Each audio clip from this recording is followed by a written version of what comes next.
Welcome back. Today we're going to talk about how you can use some simple tricks to make an ARP a little bit more interesting and a little bit less predictable. I'm not going to go into details about sound design in this video, but you can download this pattern for free from Patreon. What I'm going to do though is I'm going to turn on the arpeggiator. So what we're going to do is we're going to record this into the step sequencer. I'm not too happy about that tone, so okay, this is better. So this is a typical ARP. I mean, it's very repetitive, and that's the whole point. Is I'm going to show you now what you can do to make this a bit less repetitive. Here's the arpeggiator menu, and first of all, you can try different speeds, of course. This is not new in firmware 1.10, but that can already be interesting. So I guess you need to hear this in the context of a beat. So this is a fun thing you can do. Sometimes it can lead to very happy surprises. But for this tutorial, I want this to be every 16th note. Let's talk about the modes. True mode is playing the notes in the order they were programmed into the sequencer. Up just arpeggiates upwards, as you can hear. And down is the opposite. And cycle, it just goes up and down. So those are the basic tricks you can use. I'm going to stay with true for now. So a couple of things you can do is, what I like to do is, I like to introduce some breaks in the ARP.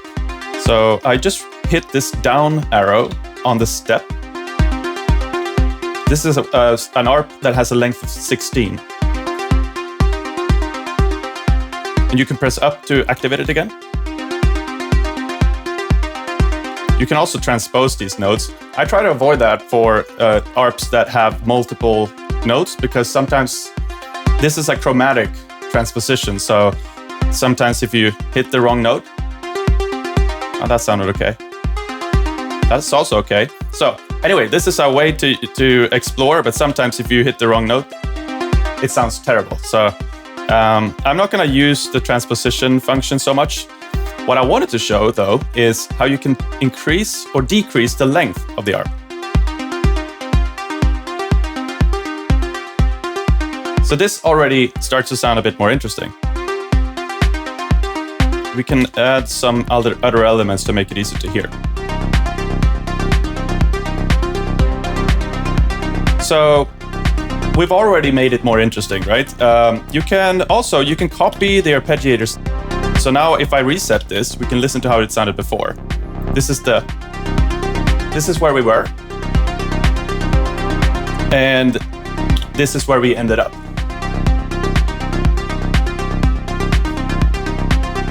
There's a new function in 1.10. So I want to make sure that you have gone into the settings and enabled this note parameter setting to scale. So scale basically means that it will now transpose notes according to the scale that you define for your project. In this case, it's C minor Aeolian, which is minor. So if I play this now, and I only transpose this trig, then you can end up in bad places where you're outside of your scale. And this automatically doesn't sound great. Like, listen to this. You can hear that something is off, right? Here's the new trick. You hold down the trig, any trig. So let's say you have programmed multiple trigs in this step sequence. You hold down this and then you press this track button. Now you're transposing all of the notes. And all of them are transposed in the scale you chose. So this is really useful because now you can start to explore different sections of the song. So this could be a B section, for example, where you have a bit higher energy towards the end of the song, for example. And then you can go back to the original sound. So this is really cool. And I mean, you could obviously change this whole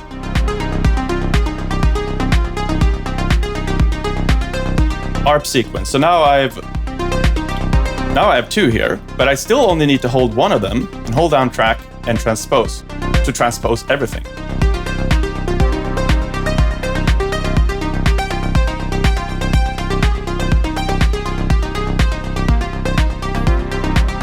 And everything is still in key. So now I'm going to show you a more evolved sequence. So So here I have a chord progression with the ARP, and it goes over 2 pages. So it essentially is 8 bars of chord progression.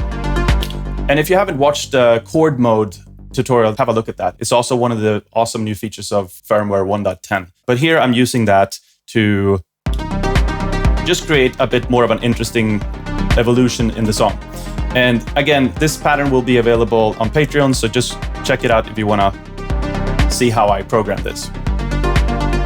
But again, if you go back to the ARP now, you can see it's the same standard ARP. So what you can do now, since we developed this other ARP pattern, we can just copy that. So just make sure that you're in the arpeggiator page and you hit Func and copy. And then we go back to this pattern 12 and we paste it.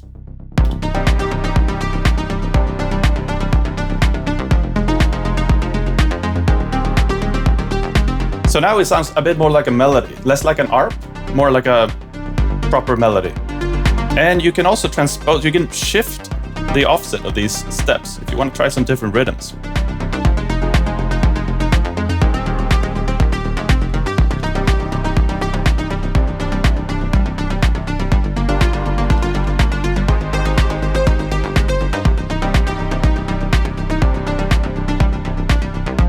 And again, you can hold down one of the trigs, hold down track, and explore some other sections.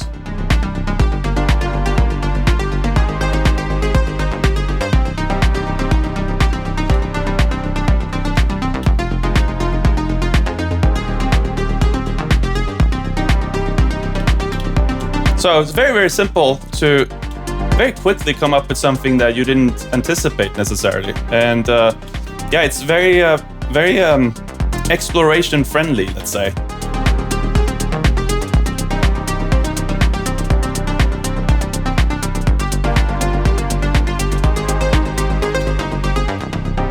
So that's it. That's all I had to give today. Try these things out, especially pay attention to the length of the ARP.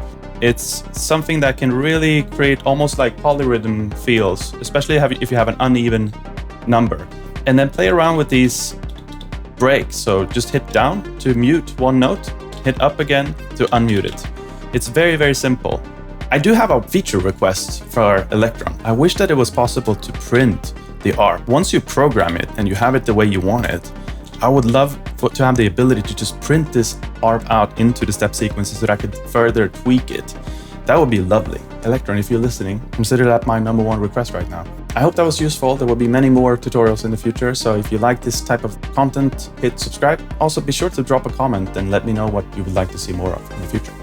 With that said, I hope you have a great rest of your day and week, and I'll see you next time. Thank you.